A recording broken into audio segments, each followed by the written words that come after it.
और अब अहम खबर जम्मू कश्मीर के कुलगाम में आतंकियों ने एक पुलिस वाले की गोली मारकर हत्या कर दी। बताया गया कि अब्दुल राशिद डार नाम के पुलिस वाले को आतंकियों ने कुलगाम जिले के फौदा गांव में गोली मार दी, जिसके बाद घायल अब्दुल डार को अस्पताल ले जाया गया, जहां उनकी मौत हो गई। तो ये अहम खबर कुलगाम से, जम्मू कश्मीर के कुलगाम में फौदा गांव में इस वारदात को आतंकियों ने अंजाम दिया, जहां एक पुलिस वाले की गोली मारकर हत्या कर दी गई। अब्दुल राशिद डार पुलिस वाले का नाम बताया जा रहा है। रिफत हमारे सहयोगी जुड़ गए हैं ज्यादा जानकारी के साथ। रिफत, किन परिस्थितियों में इस पूरी वारदात को आतंकियों की तरफ से अंजाम दिया गया? गायत्री, ये जो पुलिस वाला है इसकी ड्यूटी बताई जा रही थी जम्मू में थी और घर आया था और उसके बाद जो है मिलिटेंट ने इसे हमला किया और इसको गोली मार दी गई। हालांकि इसको क्रिटिकल कंडीशन में हॉस्पिटल लिया गया था, लेकिन रास्ते में ही इसकी मौत हुई। और बताया जा रहा है कि ये पहले जिस तरीके से खबरें आ रही हैं कि इकवान में था, इकवान यहाँ पे एंटी मिलिटेंसी ऑपरेशन कर रही थी और वो आर्मी, सीआरपीएफ या पुलिस के साथ होते थे। और उसके बाद काफी लोगों को जो है पुलिस में भी भर्ती किया गया है। और अब्दुल रशीद डार जो है ये पुलिस में था और शायद ये पहले से ही निशाने पे था और इसे गोली मार दी गई। और पुलिस का कहना है कि अब उन लोगों की तलाश की जा रही है जिन लोगों ने इसे अटैक किया है। लेकिन ये पहली बार ऐसा नहीं हुआ, काफी सारे पुलिस वालों की आज तक हत्या कर दी गई है और काफी सारे लोगों को धमकियां भी दी जा रही थी कि वो पुलिस में नौकरी जो है वो छोड़ दें। खासतौर से एसपीओ जो काम कर रहे हैं, काफी एसपीओ की जो हत्या कर दी गई है। तो ये इस तरीके के हमले जो हैं अक्सर यहाँ पे होते हैं। तो शायद ये निशाने पे था और इसकी तलाश शायद मिलिटेंट को थी जरूर, क्योंकि ये जम्मू से आ गया है और उसके बाद इसको गोली मार दी गई है घर में।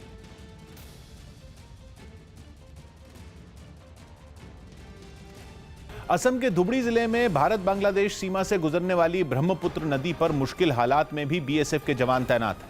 पिछले कई दिनों से हो रही भारी बारिश की वजह से वहां ब्रह्मपुत्र नदी उफान पर है, लेकिन इसके बावजूद बीएसएफ की वाटर विंग के जवान भारत बांग्लादेश की इस सीमा की निगरानी पूरी मुस्तैदी से कर रहे हैं। बताया गया कि बरसात के मौसम में नदी के तेज बहाव का फायदा उठाकर कुछ लोग गाय भैंसों की तस्करी करते हैं। इसी तस्करी को रोकने के लिए ब्रह्मपुत्र नदी में कई नावों पर बीएसएफ के जवान तैनात नजर आए। इतना ही नहीं, उफनती नदी में नावों से जवानों की पेट्रोलिंग की कुछ तस्वीरें भी सामने आई। धुबरी जिले का करीब 60 किलोमीटर का इलाका भारत बांग्लादेश सीमा से लगा हुआ है और वहां बीएसएफ के जवानों को जमीन के साथ पानी के रास्तों की भी निगरानी करनी पड़ती है। बताया गया कि असम के धुबरी जिले में बीएसएफ के करीब 4000 जवान तैनात हैं, जिनमें कई जवान बीएसएफ की वाटर विंग का हिस्सा हैं। यानी इन जवानों की तैनाती ब्रह्मपुत्र नदी में भारत बांग्लादेश की सीमा की निगरानी के लिए की गई है। वाटर विंग में तैनात ये जवान नावों के जरिए गश्त कर तस्करी की कोशिशों को नाकाम करते हैं। बताया गया कि धुबरी में ब्रह्मपुत्र के किनारे बीएसएफ की 20 से भी ज्यादा वाटर विंग है। पटना में नर्सों ने अस्पताल में जमकर हंगामा किया। बिहार की पटना सिटी में एक अस्पताल में अपनी साथी नर्स से हुई बदसलूकी पर बाकी नर्सों ने हंगामा किया। कोई छुट्टी नहीं, कोई ऑफ नहीं। अगर हम लोग मैनेज करके नहीं आते हैं, थोड़ा सा ये लग जाता है। हम लोग का कंटिन्यू 1 मंथ का ड्यूटी बनना है। यूपी के कानपुर में शराब के नशे में धुत एक बेटे ने अपनी मां की हत्या कर दी। राजस्थान के अजमेर में एक अस्पताल के बाहर एक भू माफिया की गोली मारकर हत्या कर दी गई। बिहार के जमुई में करंट लगने से 2 लोगों की मौत हो गई। बिजली विभाग पर लापरवाही का आरोप लगा। यूपी के बरेली में पुलिस ने 5 जालसाजों को लाखों रुपए के सामान के साथ गिरफ्तार किया। ये जो अपराधी हैं, ये साइबर फ्रॉड करके जो है लोगों से ठगी करते हैं। राजस्थान के 12 से अयोध्या में राम मंदिर भूमि पूजन के लिए मिट्टी और जल भेजा गया। अफ्रीकी देश केन्या ने अपने यहां दूर दराज के इलाकों में हाई स्पीड इंटरनेट पहुंचाने के लिए खास गुब्बारों के इस्तेमाल की शुरुआत की। सर्च इंजन गूगल की कंपनी अल्फाबेट और केन्या की एक टेलीकॉम कंपनी ने मिलकर लून नाम का यह अनोखा प्रोजेक्ट चलाया है, जिसमें केन्या के लोगों को इंटरनेट की सुविधा देने के लिए आसमान में 60,000 फीट की ऊंचाई पर सौर ऊर्जा से चलने वाले खास गुब्बारे उड़ते नजर आए। केन्या के जिन पथरीले और पहाड़ी इलाकों में मोबाइल टावर लगाना मुमकिन नहीं, वहां हीलियम गैस से भरे ये गुब्बारे उड़ते हुए मोबाइल टावर का काम करते हैं। जमीन पर इंटरनेट स्टेशन इन गुब्बारों को सिग्नल भेजते हैं और उसे ये गुब्बारे एक बड़े इलाके में भेजकर लोगों को इंटरनेट की सुविधा पहुंचाते हैं। इन गुब्बारों के जरिए टेलीकॉम कंपनी के कर्मचारी वीडियो कॉल करते हुए भी नजर आए। खास बात यह कि ये गुब्बारे केन्या से नहीं छोड़े जाते, बल्कि ये हजारों किलोमीटर दूर प्योर्टो रिको और अमेरिकी राज्य कैलिफोर्निया से सफर करते हुए केन्या पहुंचते हैं। मध्य प्रदेश में मंत्रियों की संख्या पर सुप्रीम कोर्ट ने शिवराज सिंह चौहान सरकार को नोटिस जारी कर जवाब मांगा है। पूर्व स्पीकर एनपी प्रजापति ने सुप्रीम कोर्ट में याचिका दाखिल कर कहा कि राज्य में मंत्रियों की संख्या संवैधानिक व्यवस्था से ज्यादा है। इसके बाद सुप्रीम कोर्ट ने मध्य प्रदेश सरकार से पूछा है कि राज्य में 2 जुलाई को 28 नए मंत्रियों की नियुक्ति कैसे हुई। शिवराज सिंह चौहान सरकार ने मंत्रिमंडल का विस्तार कर 28 नए मंत्री शामिल किए थे। नियमों के मुताबिक राज्य में मंत्रियों की संख्या विधानसभा के कुल विधायकों की संख्या के 15% से ज्यादा नहीं हो सकती। इस वक्त मध्य प्रदेश विधानसभा में 206 विधायक हैं। याचिकाकर्ता एनपी प्रजापति के मुताबिक मध्य प्रदेश में मंत्रियों की संख्या 30 से 31 से ज्यादा नहीं हो सकती, जबकि फिलहाल मंत्रियों की संख्या वहां 34 है। राम मंदिर के भूमि पूजन की तारीख तय होने के बाद अयोध्या में पत्थरों की सफाई का काम तेज हो गया। प्रधानमंत्री नरेंद्र मोदी 5 अगस्त को श्री राम जन्मभूमि मंदिर की आधारशिला रखेंगे, जिसके लिए तैयारियां शुरू कर दी गईं। कुछ लोग मंदिर बनाने में इस्तेमाल होने वाले पत्थरों की सफाई करते दिखाई दिए। बड़े पत्थरों को चमकाने के लिए मशीनों की मदद भी ली गई। कई पत्थरों पर रंग रोगन भी किया गया। इन पत्थरों को उस जगह पर पहुंचाने का काम भी शुरू हो गया जहां मंदिर बनना है। भूमि पूजन के बाद भव्य और दिव्य श्री राम जन्मभूमि मंदिर निर्माण कार्य शुरू होगा। बताया गया कि इन पत्थरों को तराशने का काम श्री राम जन्मभूमि न्यास कार्यशाला में बीते 28 साल से किया जा रहा था। फर्जी फॉलोअरों के मामले में दीपिका पादुकोण और प्रियंका चोपड़ा से पूछताछ हो सकती है। खबर है कि सोशल मीडिया पर फर्जी फॉलोअर के मामले में दीपिका पादुकोण और प्रियंका चोपड़ा से पूछताछ हो सकती है। मुंबई पुलिस की क्राइम ब्रांच इसकी जांच कर रही है। गुजरात सरकार ने एक नोटिफिकेशन जारी किया और राज्य में स्कूल खुलने तक फीस नहीं लेने का आदेश दिया। इसके अलावा छात्रों के माता पिता पर फीस के लिए दबाव बनाने वाले स्कूलों के खिलाफ कार्रवाई करने को कहा गया। राजस्थान के भरतपुर में हुए राजा मानसिंह हत्याकांड में कोर्ट ने 11 दोषियों को उम्र कैद की सजा सुनाई। साथ ही मथुरा की जिला अदालत ने दोषियों पर जुर्माना भी लगाया।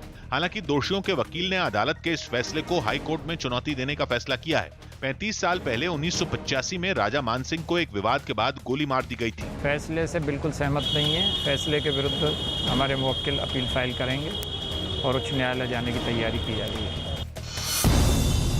स्पोर्ट्स अथॉरिटी ऑफ इंडिया ने 11 खेलों के 32 विदेशी कोचों का करार 30 सितंबर 2021 तक बढ़ा दिया। इनमें कई कोचों का करार इसी साल सितंबर में खत्म हो रहा था। स्पोर्ट्स अथॉरिटी ऑफ इंडिया ने यह फैसला टोक्यो ओलंपिक्स में भाग लेने वाले खिलाड़ियों के लिए लिया ताकि उन्हें ट्रेनिंग में कोई दिक्कत न हो। असम के तिनसुकिया में तेल के कुएं के पास फिर से विस्फोट हुआ, जिसमें 3 लोग जख्मी हो गए। पहली बार तेल के इसी कुएं में 27 मई को विस्फोट हुआ था, जिसके बाद से कुएं से गैस का रिसाव हो रहा था। लेकिन इससे पहले कि गैस रिसाव पर काबू पाने में कामयाबी मिलती, एक बार फिर इसी कुएं के पास जोरदार धमाका हुआ। इसके बाद वहां से निकलती आग की लपटों और काले धुएं के गुब्बार ने इलाके के लोगों को दहशत से भर दिया। आग भड़कने की जानकारी मिलते ही वहां मौजूद दमकल विभाग के लोग उसे बुझाने की कोशिश में जुट गए। आग पर केमिकल का छिड़काव शुरू कर दिया गया, लेकिन कई घंटों की मेहनत के बाद भी बेकाबू आग को बुझाने में कामयाबी नहीं मिली। फिर बताया गया कि गैस का रिसाव रोकने के लिए विदेश से आई टीम के 3 लोग घायल हो गए। राजस्थान के दौसा में कोरोना संकट के बीच नगर परिषद के कमिश्नर पर नियमों की अनदेखी का आरोप लगा। बताया गया कि उन्होंने महामारी के कहर के बीच जन्मदिन की पार्टी की। इस पार्टी का एक वीडियो वायरल हुआ, जिसमें नगर परिषद के कमिश्नर सुरेंद्र मीणा लोगों से घिरे नजर आए। बताया गया कि जन्मदिन की यह पार्टी एक सरकारी भवन में हुई, जहां गुब्बारों से सजे कमरे में भीड़ दिखी।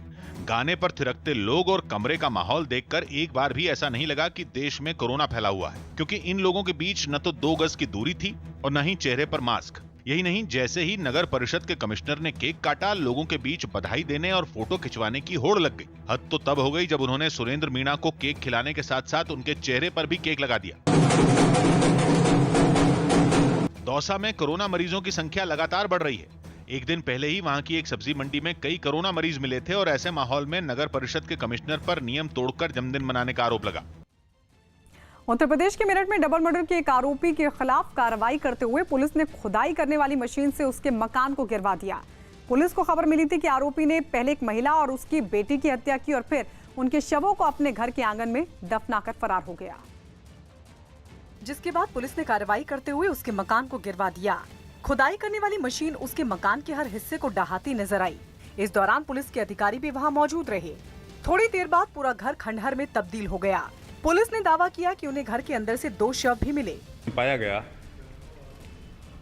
कि वहां पर 2 शव हैं जो काफी क्षत और काफी नष्टीकरण की प्रक्रिया में हैं।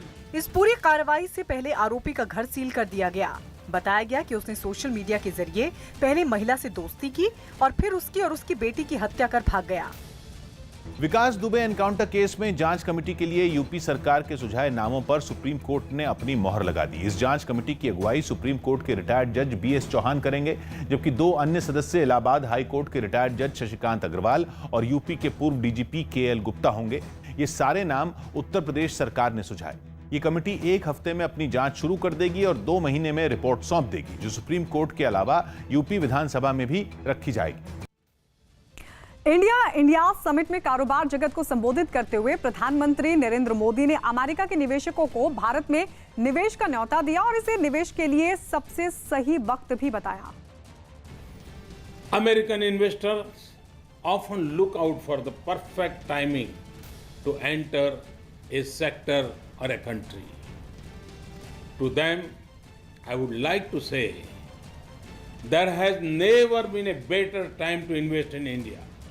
वीगर मुसलमानों के बाद अब चीन में ईसाई समुदाय पर अत्याचार किए जा रहे हैं। दावा किया गया कि वहां चर्चों को तोड़ने और उनमें राष्ट्रपति शी जिनपिंग की तस्वीरें लगाने के आदेश दिए गए हैं, जिससे जुड़े कुछ वीडियो भी सामने आए। जियांगशी प्रांत से सामने आई तस्वीरों में कई अधिकारी एक चर्च के ऊपर लगे क्रॉस को तोड़ते नजर आए। भारी भरकम क्रॉस को एक क्रेन की मदद से उखाड़कर नीचे गिरा दिया गया। यही नहीं, चर्च के अंदर लगी ईसा मसीह की तस्वीरें हटाकर उनकी जगह राष्ट्रपति जिनपिंग और कम्युनिस्ट नेता माओ की तस्वीरें लगा दी गईं। इसी तरह हेनान प्रांत में भी एक चर्च के ऊपर लगे क्रॉस को तोड़ दिया गया।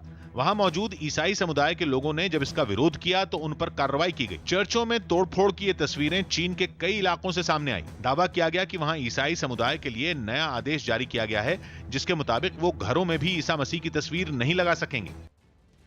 कश्मीर के 9 जिलों में फिर से लॉकडाउन लगा दिया गया। कश्मीर में कोरोना मरीजों की संख्या बढ़ने के बाद 10 में 9 जिलों में फिर लॉकडाउन लगा दिया गया। बांदीपुरा को छोड़कर बाकी जिलों में 27 जुलाई तक लॉकडाउन लागू रहेगा।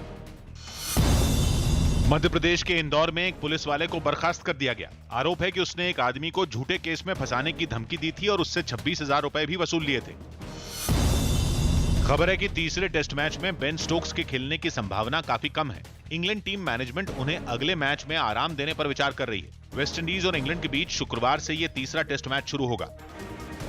पंजाब में बुजुर्ग पेंशन योजना में बड़े पैमाने पर गड़बड़ी की बात सामने आई है। अमरिंदर सरकार की ओर से कराई गई जांच में दावा किया गया कि पिछली अकाली दल और बीजेपी सरकार में 30-40 साल की उम्र के लोगों ने फर्जी दस्तावेजों के जरिए पेंशन हासिल कर ली और इस जांच में राज्य के 22 जिलों के 70,000 से ज्यादा लोग अयोग्य पाए गए, जिन पर गलत तरीके से पेंशन हासिल कर सरकारी खजाने को 163 करोड़ रुपए से ज्यादा का चूना लगाने का आरोप है।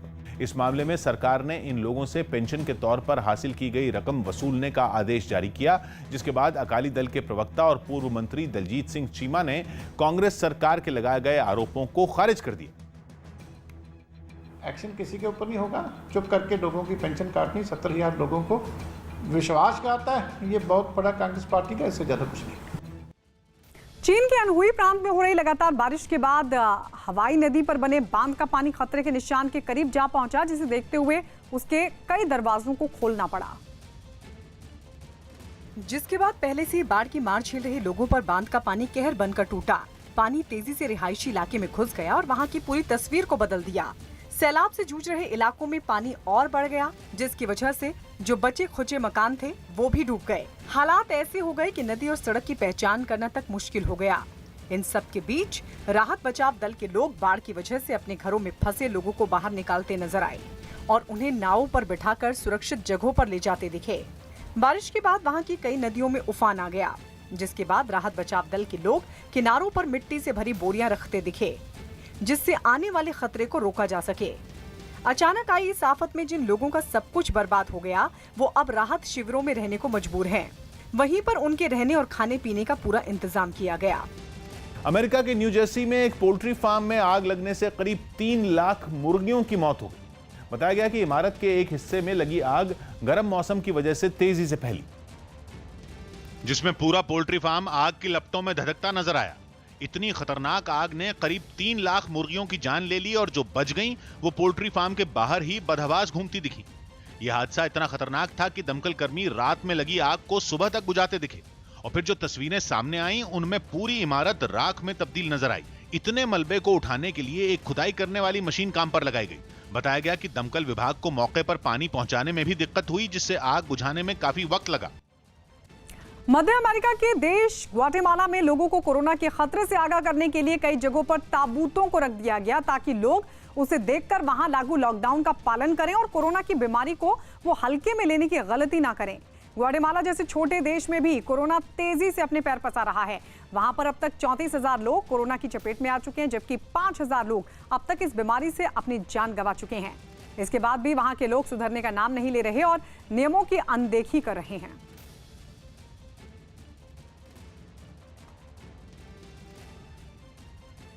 रिलायंस इंडस्ट्रीज लिमिटेड के सीएमडी मुकेश अंबानी दुनिया के 5वें सबसे अमीर व्यक्ति बन गए हैं। फोर्ब्स मैगजीन ने दुनिया के 10 सबसे अमीर लोगों की लिस्ट जारी की, जिसमें रिलायंस इंडस्ट्रीज लिमिटेड के सीएमडी मुकेश अंबानी एक पायदान की छलांग लगाते हुए 5वें नंबर पर पहुंच गए।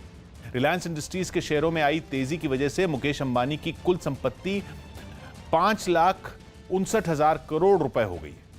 करीब एक हफ्ते पहले ही मुकेश अंबानी दुनिया के 6ठे सबसे अमीर शख्स बने थे और अब वो 5वें नंबर पर पहुंच गए। दुनिया के सबसे अमीर लोगों की इस लिस्ट में ई कॉमर्स कंपनी अमेजॉन के संस्थापक जेफ बेजोस इस बार भी पहले नंबर पर काबिज है।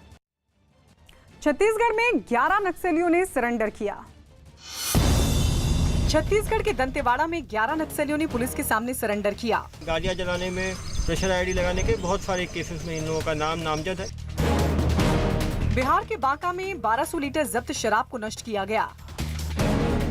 राजस्थान के नागौर में हुए एक सड़क हादसे में 6 लोगों की मौत हो गई। बिहार के रक्सौल में लगातार हो रही बारिश से आई बाढ़ में कई इलाके डूब गए।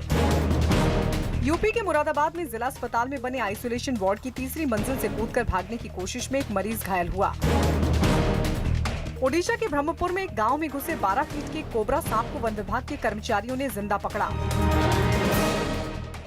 भारत नेपाल सीमा पर मौजूद गंडक बैराज से छोड़े गए पानी की वजह से उत्तर बिहार के पश्चिमी चंपारण, पूर्वी चंपारण और गोपालगंज समेत कई जिलों में बाढ़ ने भयानक रूप ले लिया।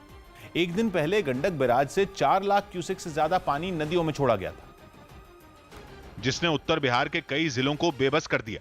गंडक और बागमती नदी के रौद्र रूप से लोग कांप उठे। गांवों से निकलकर बाढ़ शहरों में पहुंच गई। पूर्वी चंपारण के बंजरिया से सामने आई एक तस्वीर में भारतीय खाद्य निगम का दफ्तर बाढ़ के पानी से घिरा दिखा। पूर्वी चंपारण जिले के सिकरहना नदी भी उफान पर है, जिसके चलते इस बंजरिया ब्लॉक में कमर से ज्यादा पानी हो गया है। उत्तर बिहार जिन नदियों का गुस्सा झेल रहा है उनमें बागमती भी है, जो नेपाल से बहती है और सीतामढ़ी के कई इलाकों को गर्दन तक डुबो चुकी है। वहां की एक रिहायशी इलाके से सामने आई कुछ तस्वीरों में एक मंदिर बाढ़ से घिरा नजर आया। बागमती नदी के कहर की वजह से कई इलाकों का संपर्क भी टूट गया। इस भयावह पानी से पूरे प्रखंड जलमग्न हो सकता है। यह स्थिति बहुत विकट है। उत्तर बिहार के 10 से ज्यादा जिलों में पिछले 15 दिनों से बाढ़ का संकट बना हुआ है, लेकिन ये संकट अब गंभीर रूप लेता जा रहा है, क्योंकि नेपाल लगातार उत्तर बिहार की नदियों में पानी छोड़ रहा है और जिन जिलों में ये नदियां कहर बरपा रही हैं वहां बादल भी जमकर बरस रहे हैं, जिससे यह आशंका जताई जा रही है कि उत्तर बिहार की बाढ़ दूसरे जिलों को भी अपनी चपेट में ले सकती है, क्योंकि जिन नदियों से उत्तर बिहार के जिले बेहाल हैं वो गंगा नदी में जाकर मिलती हैं, जिससे बिहार में गंगा और उसकी सहायक नदियों का जलस्तर भी तेजी से बढ़ने लगा है। कहा जा रहा है कि अगर गंगा का जलस्तर ऐसे ही बढ़ता जा रहा है तो बाढ़ राजधानी पटना तक पहुंच सकती है। पटना में गंगा की सहायक नदी पुनपुन का जलस्तर तो खतरे के निशान के काफी करीब पहुंच चुका है।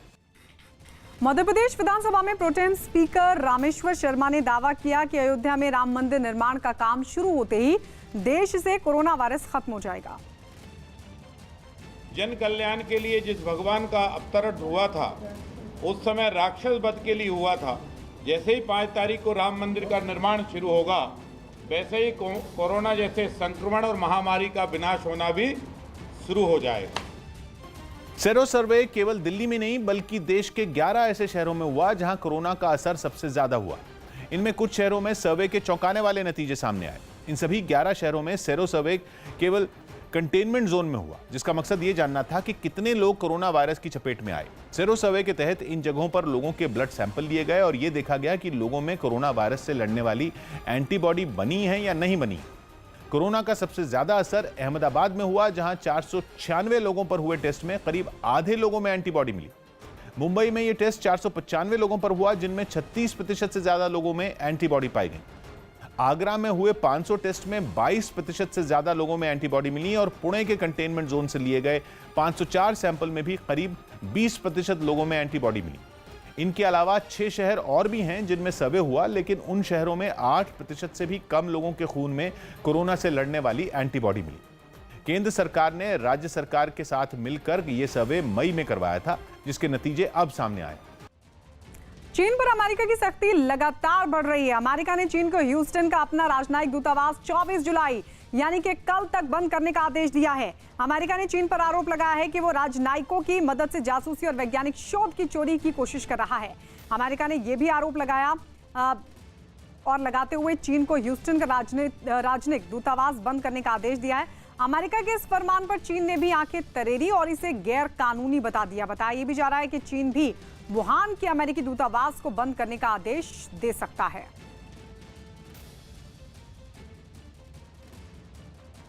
ईडी ने खाद घोटाले के मामले में राजस्थान के मुख्यमंत्री अशोक गहलोत के भाई अग्रसेन गहलोत के ठिकानों पर छापेमारी की। अग्रसेन गहलोत खाद और बीज का कारोबार करते हैं और ईडी ने खाद घोटाले के मामले में जोधपुर में उनके घर समेत 6 ठिकानों पर छापेमारी की। अग्रसेन गहलोत मुख्यमंत्री अशोक गहलोत के बड़े भाई हैं और खाद घोटाले में उनका नाम साल 2017 में आया था, जिसके बाद उनकी कंपनी पर मनी लॉन्ड्रिंग का केस दर्ज किया गया था। इस मामले में ईडी ने राजस्थान और महाराष्ट्र समेत देश के कई राज्यों में छापेमारी की। सेक्स रैकेट मामले में सोनू पंजाबन को 24 साल की सजा सुनाई गई। दिल्ली की द्वारका कोर्ट ने सोनू पंजाबन को 24 साल और उसके एक साथी को 20 साल की सजा सुनाई। अदालत ने सोनू पंजाबन को अपहरण और सेक्स रैकेट चलाने के आरोप में दोषी करार दिया था। तेलंगाना सरकार ने शहीद कर्नल संतोष बाबू की पत्नी को डिप्टी कलेक्टर नियुक्त कर दिया। मुख्यमंत्री के चंद्रशेखर राव ने शहीद की पत्नी को इसका नियुक्ति पत्र सौंपा। कर्नल संतोष बाबू गलवान में चीन के सैनिकों से हुई झड़प में शहीद हो गए थे। सुप्रीम कोर्ट अगले महीने ये तय करेगी कि क्या अदालत में पहले की तरह सुनवाई होगी या नहीं। इसके लिए कोर्ट ने 7 जजों की एक कमेटी बनाई है। इन दिनों कोरोना की वजह से सुप्रीम कोर्ट में वीडियो कॉन्फ्रेंसिंग के जरिए सिर्फ जरूरी मामलों की सुनवाई हो रही है।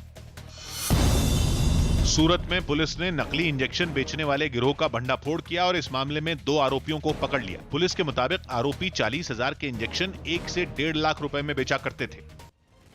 महोबा में एक दिन में 41 कोरोना मरीज मिले। यूपी के महोबा में एक ही परिवार के 8 लोगों समेत कुल 41 कोरोना मरीज मिले। ये उन्हीं क्षेत्रों से हैं जिन क्षेत्रों में पहले हमारे सैंपल पॉजिटिव आए। बिहार के बेतिया में नदी में डूबने से एक 13 साल के बच्चे की जान चली गई।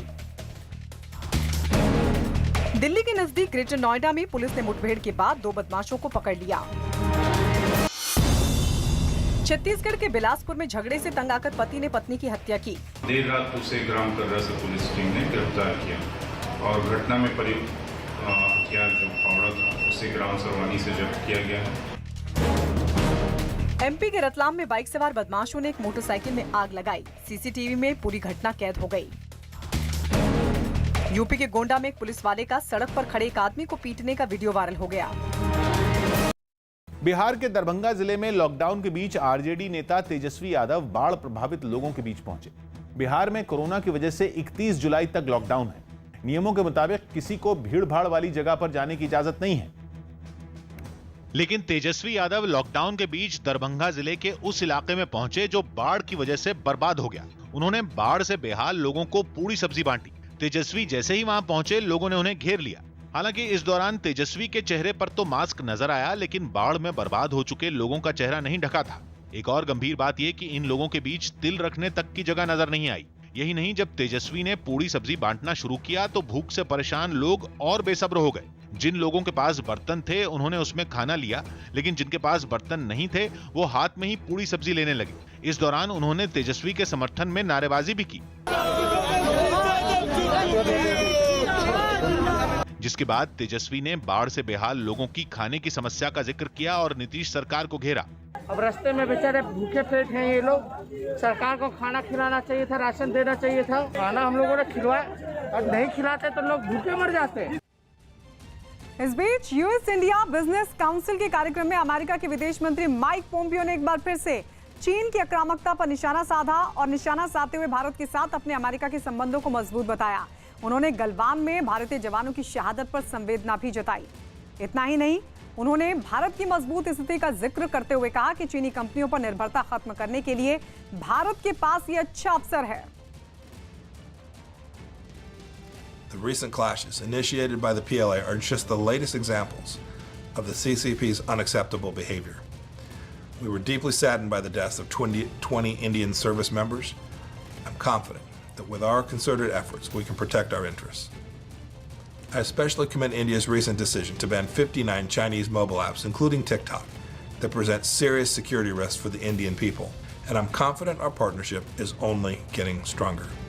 बंगाल के उत्तर दिनाजपुर में एक लड़की की मौत के मामले में बीजेपी ने प्रदर्शन किया। बीजेपी ने आरोप लगाया कि लड़की की हत्या की गई थी और राज्य सरकार जांच में लापरवाही बरत रही है। यही वजह रही कि पार्टी के कुछ नेताओं ने इस मामले में प्रदर्शन किया, जिसमें बंगाल बीजेपी के उपाध्यक्ष राजू बनर्जी भी शामिल हुए। प्रदर्शन के दौरान इन लोगों की पुलिस के साथ धक्का मुक्की भी हुई।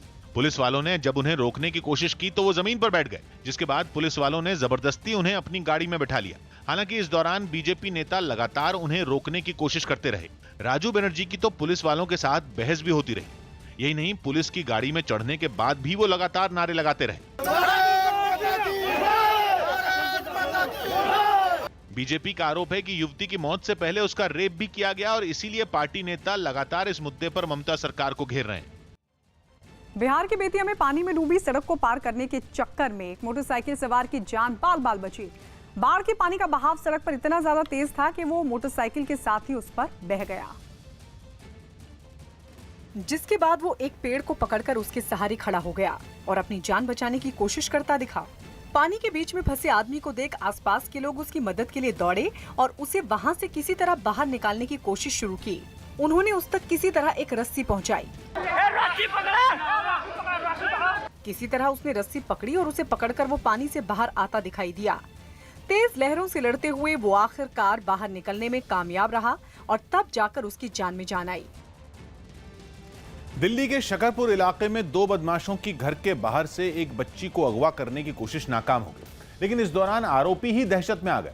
साथ ही ये पूरी घटना घर के बाहर गली में लगे सीसीटीवी कैमरों में रिकॉर्ड भी हो गई, जिसमें पैंट शर्ट पहने दो बदमाश दूर एक बाइक के पास खड़े दिखे। वो एक घर के बाहर से बच्ची को उठाकर भागते नजर आए, लेकिन तभी घर के अंदर से उसकी मां दौड़ती हुई आई और गुंडों के ऊपर कूद पड़ी। उसने अपनी बच्ची को उनसे छीन लिया। जब प्लान पर पानी फिर गया तो एक बदमाश तो पैदल ही मौके से रफू चक्कर होता दिखा, लेकिन शोर सुनकर एक आदमी उनके पीछे भागता नजर आया। इस बीच अपहरण करने आए लड़कों को एक दूसरे आदमी ने देख लिया।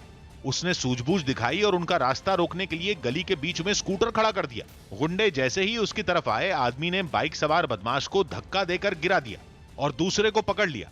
पीछे से भागते हुए आ रहे पहले आदमी ने भी उसका साथ दिया।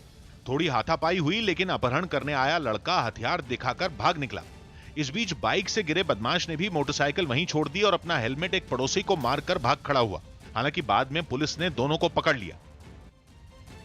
दिल्ली के शकरपुर इलाके में 4 साल की बच्ची के अपहरण की कोशिश के मामले को पुलिस ने 24 घंटे के अंदर सुलझा लिया। पुलिस के मुताबिक बच्ची के चाचा ने 20 लाख रुपए का कर्ज उतारने के लिए अपनी भतीजे के अपहरण की साजिश रची थी। पुलिस ने बच्ची को अगवा करने की कोशिश के आरोप में उसके चाचा और एक साथी को गिरफ्तार कर लिया। अपने ही भतीजी की किडनैपिंग की साजिश क्यों रची? कितना कर्जा था? 20-30 लाख रुपए। कोई काम धंधा नहीं था। मुंबई के पास नाला सुपारा में बसों की कमी से परेशान कई लोगों ने लोकल ट्रेनें रोककर रेलवे स्टेशन पर हंगामा किया। हंगामा कर रहे लोगों ने आरोप लगाया कि रोजाना घंटों इंतजार के बाद भी दफ्तर जाने के लिए उन्हें बसें नहीं मिल रही हैं। इसलिए लोकल ट्रेनों में यात्रा की इजाजत देने की मांग करते हुए कुछ लोगों ने वहां प्रदर्शन शुरू कर दिया। प्रदर्शन में शामिल कुछ लोग प्लेटफॉर्म से उतरकर पटरियों पर चले गए और वहां खड़ी ट्रेन को रोककर उन्होंने विरोध जताया। थोड़ी देर में रेलवे पुलिस लोगों को समझाने पहुंची। पुलिस के समझाने पर पटरियां तो खाली हो गईं, लेकिन प्लेटफॉर्म पर जुटी भीड़ नहीं मानी। कोरोना संकट की वजह से मुंबई में अभी पूरी बसें सड़कों पर नहीं उतारी गई हैं और लोकल ट्रेनें भी केवल जरूरी सेवाओं से जुड़े लोगों के लिए चलाई जा रही हैं। हंगामा कर रहे लोगों ने बताया कि बसों की कमी की वजह से उन्हें काफी मुश्किलों का सामना करना पड़ रहा है। अभी अगर हम बस में जा सकते हैं, सोशल डिस्टेंसिंग का पालन कर सकते हैं, तो हम ट्रेन में भी पालन कर सकते हैं। नाला सोपारा रेलवे स्टेशन पर यह हंगामा करीब आधे घंटे तक चलता रहा और हालात सामान्य होने के बाद रेलवे ने इस घटना में अज्ञात लोगों के खिलाफ मामला दर्ज कर जांच के आदेश दे दिए। मुंबई में एक बार फिर तेज बारिश का दौर शुरू हो चुका है। आज सुबह सुबह मुंबई के कई इलाकों में तेज बारिश हुई। बारिश की वजह से कई जगह तो अंधेरा छा गया, जिसकी वजह से गाड़ियों की हेडलाइट जलानी पड़ी। कुछ इलाकों में बारिश के बाद पानी भर गया और इसकी वजह से जैम जैसे हालात का भी सामना करना पड़ा।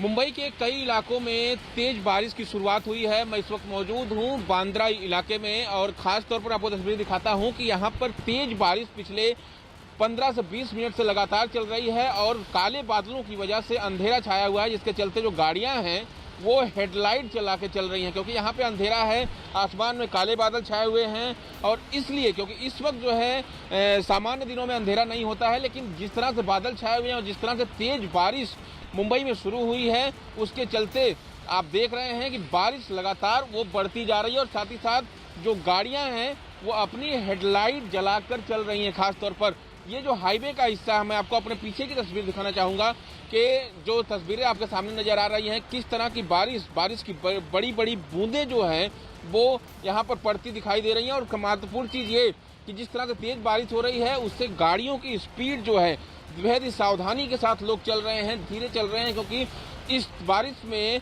टायर के फिसलने का जो खतरा रहता है और दुर्घटना होने का खतरा रहता है और इसीलिए जो है यहाँ पे गाड़ियों की रफ्तार भी धीमी हुई है। राज्यसभा के 45 नए सांसदों ने शपथ ली। ज्योतिरादित्य सिंधिया और दिग्विजय सिंह समेत राज्यसभा के 45 नए सांसदों ने शपथ ली। हालांकि कोरोना की वजह से कुछ सांसद शपथ लेने दिल्ली नहीं पहुंच सके।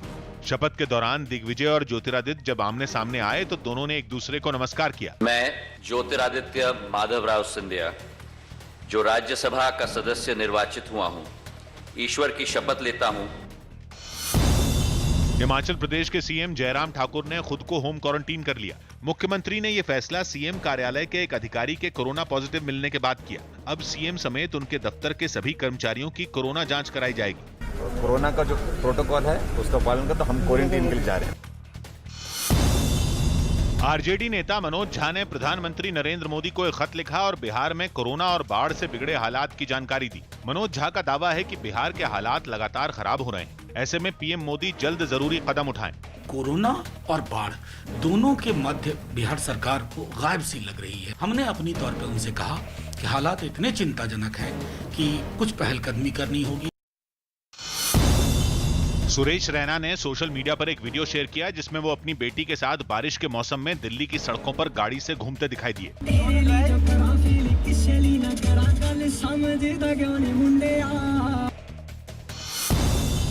बीजेपी सांसद निशिकांत दुबे ने सुशांत सिंह राजपूत की खुदकुशी का मुद्दा उठाते हुए आरोप लगाया कि फिल्म उद्योग में आतंकवादियों का पैसा लगा है, जिसके बाद महाराष्ट्र सरकार ने उन्हें इस बारे में पुलिस से शिकायत करने की सलाह दी।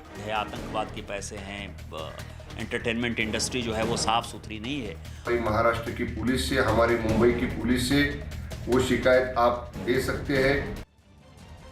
बिहार के पूर्वी चंपारण में बाढ़ ने कहर ढा रखा है। वहां के रक्सौल में बाढ़ के पानी ने शहर के कई हिस्सों को डुबो दिया। बाढ़ के पानी की वजह से गांव में भी लोगों को भारी परेशानियों का सामना करना पड़ रहा है। धान की खड़ी फसलों को बाढ़ के पानी ने नुकसान पहुंचाया। सड़कों पर पानी इतनी तेजी से बह रहा है कि एक तरफ से दूसरी तरफ जाना जान जोखिम में डालने जैसा है। हालांकि फिर भी लोग मजबूरी में खतरे को देखते हुए भी सड़क पार करते दिखाई दे रहे हैं।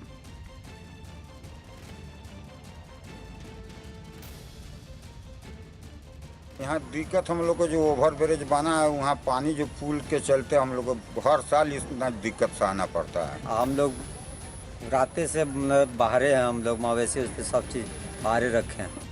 बिहार के बेगूसराय में बीजेपी महादलित मंच के संयोजक सुनील राम के स्वागत में समर्थकों ने लॉकडाउन के नियमों की धज्जियां उड़ा दी। सुनील राम कोरोना से ठीक होकर गांव लौटे तो उनके समर्थकों ने दिवाली जैसा माहौल बना दिया। बताया गया कि सुनील राम की कोरोना रिपोर्ट पॉजिटिव आने के बाद उनका इलाज पटना में चल रहा था और ठीक होने के बाद जब वो एम्बुलेंस से अपने गांव तेघड़ा पहुंचे तो कंटेनमेंट जोन होने की वजह से गांव की सीमा सील मिली, जहां उनके सैकड़ों समर्थक स्वागत करते नजर आए।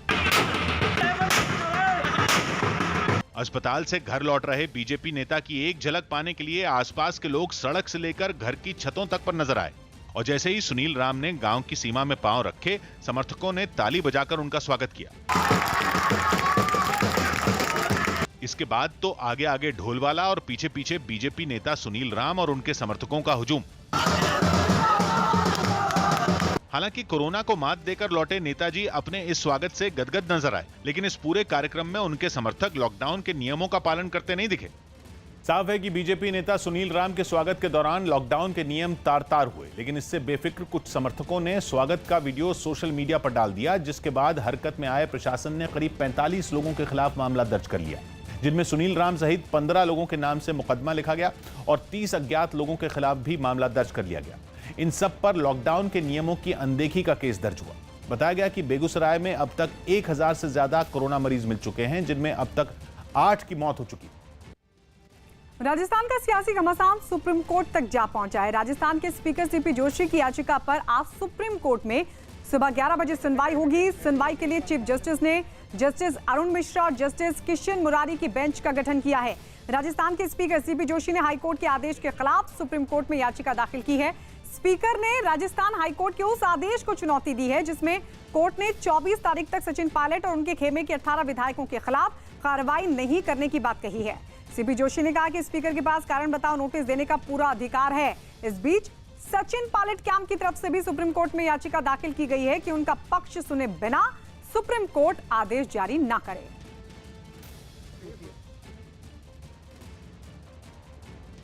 इस वक्त डॉक्टर सीपी जोशी जी हमारे साथ में हैं, उनसे हम बात कर लेते हैं। सर, आखिर क्यों सुप्रीम कोर्ट तक पहुंचना पड़ा? कानून बनाने का काम पार्लियामेंट का है। पार्लियामेंट ने डिस्क्वालिफिकेशन का कानून बनाया, सुप्रीम कोर्ट पर उस पर चर्चा हुई, कॉन्स्टिट्यूशन बेंच ने फैसला दिया। डिस्क्वालिफिकेशन का अधिकार स्पीकर को रहेगा और जब तक स्पीकर किसी को डिस्क्वालीफाई नहीं करे तब तक कोर्ट उसमें इंटरफेयर नहीं करेगा। और उसके बाद यदि कोर्ट को लग को जाए तो कोर्ट उसमें जुडिशियल कोई इशू हो तो उसके बारे में डिस्कस कर सकता है। कोई भी फैसला 92 से लगाकर आज तक ये नहीं आया जिसमें शो काज नोटिस की स्टेज पर इस तरह की स्थितियां बनी कि जब कानून ये कहता है, हिंदुस्तान में जितने कानून के फैसले आए हैं अलग अलग स्टेट के, उसमें ये डिस्क्वालिफिकेशन का अधिकार जब स्पीकर को है तो इस प्रक्रिया को पूरी होने से पहले कोर्ट में इस तरह की स्थितियां बन रही है, ये दुर्भाग्यपूर्ण है। क्यों बन रही है मैं इस पर कमेंट नहीं करना चाहता, लेकिन ये स्थितियां बन रही है दुर्भाग्यपूर्ण है। और यदि ये स्थितियां बनती है और स्पीकर अपने जो उसको कानून अधिकार मिला उसका उपयोग करेगा तो कहीं न कहीं आगे जाकर ऐसा लगता है कि जो दो अलग अलग इंस्टीट्यूशन है कॉन्सेंट, उनके अंदर टकराव नहीं हो। उत्तराखंड के पिथौरागढ़ में 3 दिन पहले हुई भारी बारिश के साथ ही जमीन खिसकने से सड़क बंद हो गई, जिससे लोगों की परेशानी बढ़ गई। हालांकि 2 दिनों से प्रशासन सड़क से मलबा हटाने की कोशिश करता दिखा, लेकिन केवल 3 छोटी मशीनों से मलबा हटाने की कोशिश नाकाफी साबित हुई, जिसे लगातार हो रही जमीन खिसकने की घटनाओं ने और कठिन बना दिया। पिथौरागढ़ के हरडिया इलाके में इस वक्त हम मौजूद हैं, जहां पर लैंडस्लाइड की वजह से 2 दिन से सड़क बंद है। रास्ता बंद होने से दोनों तरफ कई मुसाफिर फंस गए। चूंकि ये सड़क सीमा के साथ ही मुंशियारी जैसे शहर तक भी जाती है, इसलिए इलाज से लेकर दूसरे जरूरी काम से आने वाले लोग परेशान नजर आए। एक रास्ता मुंशियारी का सिर्फ यही है जिससे कि लोग अपनी जान जोखिम में डाल के जो है यहाँ ऐसे रास्ते से जो है जाते हैं। हालांकि प्रशासन के अधिकारी जल्द रास्ता साफ कराने के लिए पूरा जोर लगाते दिखे, लेकिन आसपास के लोगों ने आरोप लगाया कि छोटी मशीनों की वजह से तीसरे दिन भी सड़क नहीं खुल पाई। ओडिशा के बालासोर में हेलीकॉप्टर से लॉन्च की जाने वाली ध्रुवास्त्र मिसाइल के सफल परीक्षण का एक वीडियो सामने आया है, जो तस्वीरें हम आपको दिखा रहे हैं। ये परीक्षण 15 और 16 जुलाई को किया गया था, जो सफल रहा। हालांकि इस परीक्षण को बिना हेलीकॉप्टर किया गया था। ध्रुवास्त्र नाम की इस मिसाइल को पूरी तरह भारत में तैयार किया गया, जो दुश्मन के किसी भी टैंक को कुछ ही सेकेंड में खत्म कर सकती है।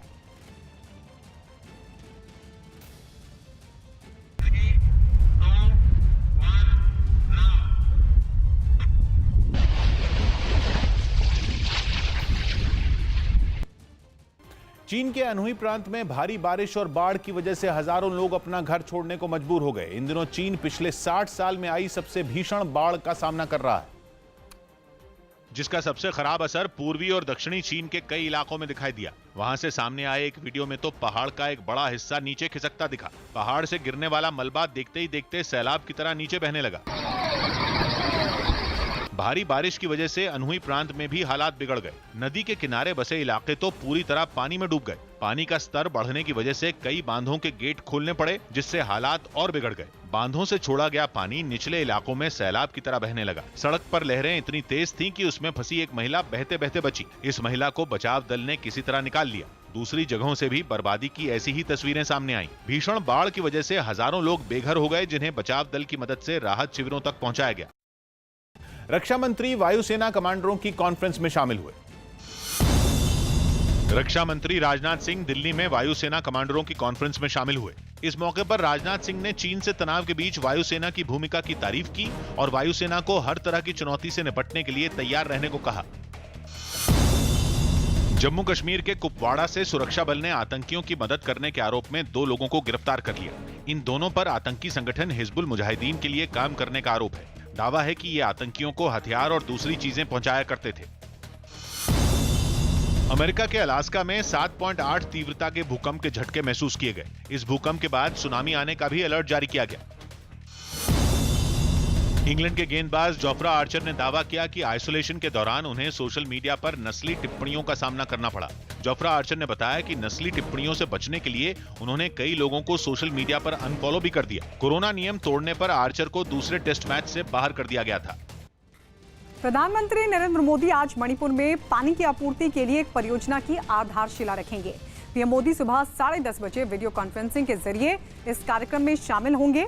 ये परियोजना 2024 तक हर गांव के हर परिवार को सुरक्षित और पर्याप्त मात्रा में पीने का पानी उपलब्ध कराने के लिए केंद्र सरकार के हर घर जल मिशन का हिस्सा है। मणिपुर में शुरू होने वाली इस परियोजना की लागत 3000 करोड़ रुपए है, जो 16 जिलों के करीब 2,80,000 घरों तक पीने का पानी पहुंचाएगी। खबरें हैं कि पूर्वी लद्दाख में सीमा पर जारी तनाव के बीच चीन ने एलएसी से कुछ दूर आधुनिक तोपें और लड़ाकू विमानों को तैनात कर दिया है। बताया जा रहा है कि सीमा विवाद पर बातचीत का ढोंग करके चीन एलएसी पर हथियारों की संख्या बढ़ा रहा है और एलएसी से कुछ दूर आधुनिक तोपें, बख्तरबंद गाड़ियां और मल्टीपल रॉकेट लॉन्चर सिस्टम की तैनाती कर दी गई। इसके अलावा किसी भी तरह के हवाई हमले को नाकाम करने के लिए एयर मिसाइल डिफेंस सिस्टम भी उतार दिया गया है। खबरें तो ये भी हैं कि चीन ने सीमा से कुछ दूर लड़ाकू विमानों के साथ मी-17 हेलीकॉप्टर भी खड़े कर दिए हैं। कोरोना के मरीजों की संख्या बढ़ने के बाद छत्तीसगढ़ में रायपुर समेत 7 जिलों में एक हफ्ते के लिए फिर से लॉकडाउन को लागू कर दिया गया। पिछली बार की तुलना में इस बार ज्यादा सख्त नियम बनाए गए हैं और इसका असर राजधानी रायपुर की सड़कों पर साफ साफ दिखा, जहां छत्तीसगढ़ पुलिस फ्लैग मार्च करती नजर आई। फ्लैग मार्च लोगों को साफ संदेश दे रही है कि पिछले बार की तुलना में इस बार लॉकडाउन काफी सख्त होगा और सिर्फ मेडिकल इमरजेंसी सेवाओं को छोड़कर लोग अपने घरों से बाहर न निकले। लोगों पर नजर रखने के लिए पुलिस ने 40 से ज्यादा जगहों पर नाकेबंदी कर सख्ती बढ़ा दी, जिसका असर बाजार और सड़कों पर साफ साफ नजर आया। हालांकि इसके बावजूद कुछ लड़के सुबह सुबह बेवजह सड़कों पर निकल आए, जिनको सबक सिखाने में पुलिस ने देरी नहीं की। लॉकडाउन में निकलूंगा, लॉकडाउन में नहीं निकलूंगा, जोर जोर से लॉकडाउन में नहीं निकलूंगा। बताया गया कि इस बार पुलिस ने लॉकडाउन की अनदेखी करने वालों को सबक सिखाने की पूरी तैयारी कर ली है। छत्तीसगढ़ में कोरोना मरीजों की संख्या करीब 6000 होने के बाद सख्ती का फैसला किया गया, जिसके बाद बेवजह सड़कों पर घूमने वालों के खिलाफ महामारी एक्ट के तहत एफआईआर दर्ज की गई। नियम तोड़ने वालों को थाने ले जाकर मजिस्ट्रेट के सामने पेश करने से लेकर उनकी गाड़ी जब्त करने का भी फैसला किया गया और गलियों पर नजर रखने के लिए ड्रोन कैमरों का इस्तेमाल शुरू किया गया। कर्फ्यू के दौरान सुबह 6 बजे से 10 बजे तक यानी कि 4 घंटे ही केवल जरूरी चीजों की दुकानें खुलेंगी।